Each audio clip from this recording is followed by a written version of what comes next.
அப்படின்னு சொல்லி அவரை அனுப்பிச்சிருக்காங்க. இவங்களும் ட்ரிப்பெல்லாம் பண்ணிட்டாங்க போல். அதுக்கப்புறம் எனக்கும் அவருக்கும் கான்டாக்ட் இல்லை. எனக்கும் அவரை பேசணும், ஏன்னா ஆன்சைட்டை தான் போயிருக்கலாம். ஏன்னா அந்த மாதிரி ஆள் தான் அவர், கொஞ்சம் நல்லா விவரமானவர். இதில் விவரமெல்லாம் போயிட்டார். அந்த மாதிரி நினச்சிட்டு இருந்தேன். ஒரு வருஷத்துக்கு மேலே இருக்குமாடா?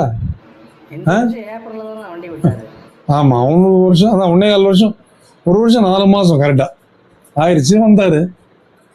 அடே வாங்க சார், எப்படி இருக்கீங்க அப்படின்னு. சரி, அதெல்லாம் இருக்கட்டும். நீங்கள் லாஸ்ட்டாக மண்டியில் என்ன பண்ணீங்க? என்ன சார் சர்வீஸ் பண்ணதாக? ஆமாம் சர்வீஸ் தான். என்ன பண்ணீங்க? ரெகுலர் சர்வீஸ் தான் சார் பண்ணியிருந்தோம். ஆயில் மாற்றிருந்தோம், கன்சியூமபிள்லாம் மாற்றிருந்தோம், கடவுள் கேபிள்ஸு